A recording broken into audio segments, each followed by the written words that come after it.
Hello, thanks for tuning in. My name is Taylor, and I'll be talking about my solo trip to Santa Monica. This is part 2, and in part 2, I'll be talking about how to prepare. So first things first is getting a travel agent. So when it comes to a travel agent, they'll be able to help you figure out how to make sure that you're making the trip more affordable for you and what you're able to get in your price range. So with that being said, there's two things. If you're balling on a budget, there's two ways that you can go about it.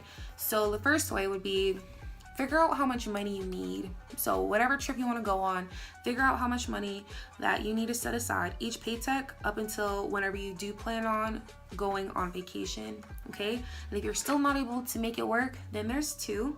And two would be figure out an alternative affordable way that you're able to make it happen, whether that's picking out a different place or whatever it may be, or driving up there instead of taking a plane, whatever.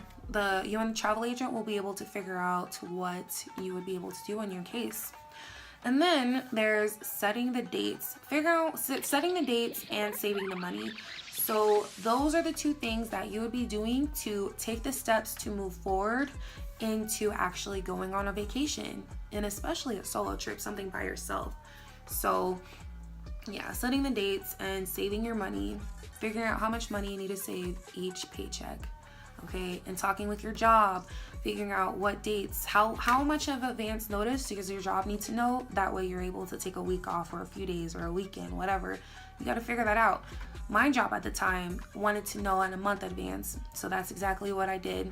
I made sure that I put in a time request to get a week off a month from the date that I put the time request in. So there's that. And then let's see, the next thing is figure out what you prefer to use to get around, to get there, and for shelter. So first, to get around, you could get around rental car, your own car, or a taxi or Uber. So when I say get around, I mean, when you officially land or whenever you're at the city that you're trying to be in, you gotta get around, check out the food spots or, the beach, wherever you're at. Whatever you're trying to do there, you gotta get around, okay? So if you're in a place like New York, a taxi, Uber would be the best way to get around. And then a place like Santa Monica, you could do that too, or a rental car, your own car, you can always drive depending on where you're from. So if you live in a close place like Nevada, Las Vegas, Nevada, if you're in a place like that, it's easy. It's not going to be that many hours to get all the way to California. So figuring that out, figuring out the mileage, get all that taken care of. So I went ahead and decided to do the rental car because using my own car would put a lot of wear and tear on my car. So I just wanted to be safe and get a rental car. That way I'm able to get back home to my life and use my car. Because if I get in an accident, then now I'm taking whatever happened on the vacation onto to my life now. So now I'm dealing with trying to get a new car or with whatever repairs I need to my car. So rental car, I decided just play it safe, whatever works for you. Figuring out how to get there. So you figured out how to get around. Now you got to figure out how to get there. So with that being said, you could drive there, with your own car or a rental car. You could take a train, you could take a plane, whatever works best for you, whatever is affordable, but those are your options. And then you got to figure out where you're going to live, where you're going to stay in the meantime while you're on vacation. I decided to go with a hotel. Especially since I'm doing a solo trip, I just decided I'm gonna, just get a 1-bedroom, just me and myself and I, and just get a hotel. Or you can always stay at somebody else's house, somebody you trust, somebody that lives in whatever city you're trying to be at. All right, and then there's packing. So packing, airbags. You can pack airbag. Wait, what am I saying? Oh yeah. So you're packing up your clothes. You can put all your clothes in an airbag, zip it up. There's like a little hole that you can stick a pump in, pump it, keep pumping, and then all of a sudden now your clothes are sealed and flat and not all over the place. So that helps. picture, insert picture here. And that is going to save a lot of space in your luggage. So I definitely suggest getting an airbag with the pump. And you can always use a vacuum. You got a vacuum at your place, use that vacuum, and then when you get to the hotel, you can use the hotel's vacuum to suction it up when it's time to go back to wherever you live. Then there's the makeup bag. You can get this makeup bag with a string. You lay it flat, and then you put all your hair products and body products, whatever, hygiene, all in there, and then you zip it up and it turns into a little bag that you can walk around. You're probably not gonna walk, but yeah, it turns into a bag, and then you seal it with the little flap, and then you can, it's easy, everything is all in there instead of having it all over the place, because hygiene products definitely can get around. But that's, you know, or you can have like a little, some type of bags, put it all in there, but that's just what I use, and that's what was helpful for me. And then you can, so when it comes to the hygiene products, make sure that you're getting travel sized little bottles.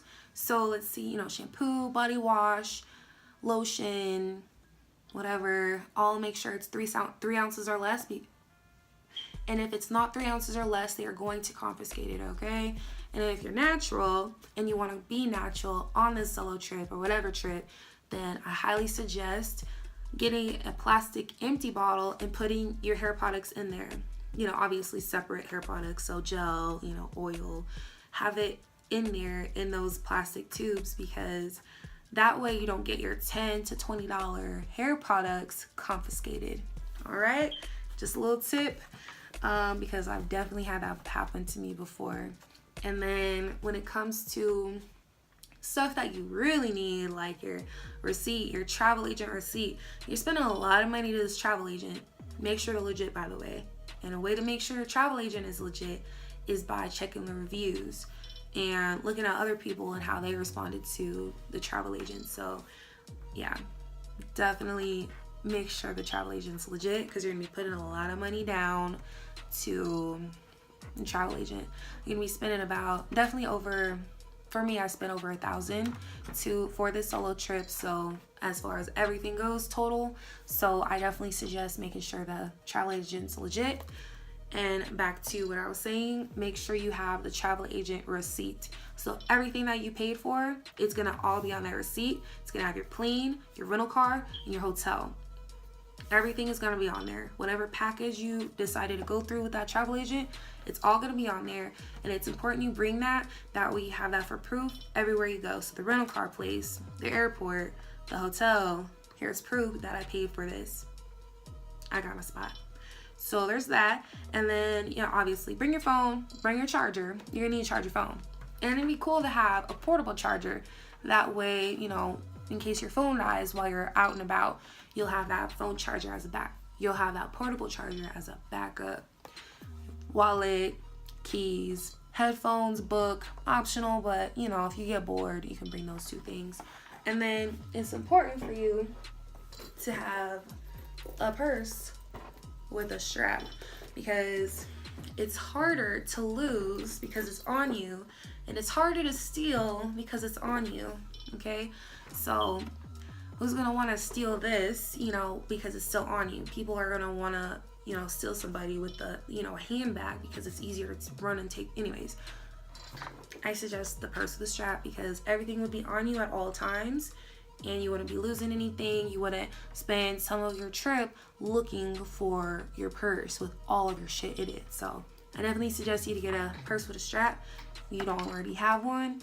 And then there's, or a fanny pack, you know, whatever. And then weigh your suitcase. All the stuff that you're putting in your suitcase, you want to make sure that you're weighing it. So personal experience, 50 pounds. Have your the suitcase that's, you know, that's going under the plane, that bag, you know, that big suitcase, have that one, it's got to weigh under 50 pounds. That way you're only paying $25 to $50 depending on the airline.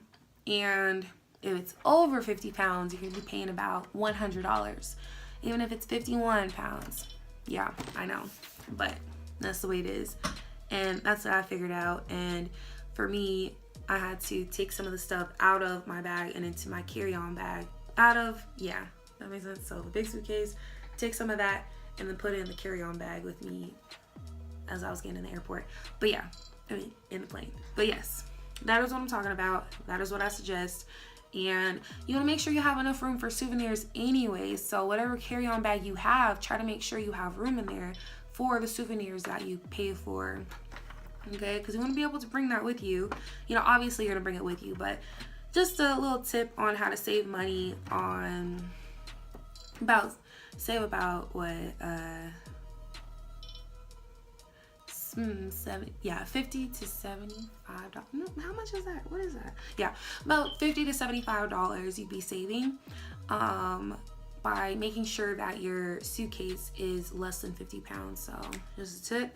And then know that it's okay to ask for help. It is okay, perfectly fine. And know you're going on a solo trip and you're trying to be independent, and that's kind of the mindset that I walked in with. But it's okay to ask for help because you're not trying to be lost. You know, you don't want to be lost trying to figure out where you're going, you know. And if you do, that's cool, you know, whatever. I'm just saying, I'm giving out my tips, my perspective on everything. And it was helpful. I found it helpful asking people for help. And make sure staff, that is what I'm talking about as far as asking people for help. If you're by yourself, I wouldn't ask a stranger like, hey, I'm lost, I don't know where I'm going, because they could take advantage of you. So I would definitely make sure you're asking staff for help, whether that's at the airport or in the city. And then there is the hotel. Whatever hotel that your travel agent chooses, I would definitely call that hotel to make sure they have everything that you are looking for. So if you want to sit in the pool or in the hot tub, then I would definitely call that hotel to make sure that they have that, because they might not. So yeah, pool, hot tub, vacuum. Okay, that way you can seal your airbag that I mentioned earlier in the video. It'd be nice for the hotel to have that and for you to know exactly where it's at. That way you're not in a rush when it's time to leave, like, oh my gosh, the vacuum, I need it, the vacuum. And it's the only way for you to make sure all of your clothes are sealed.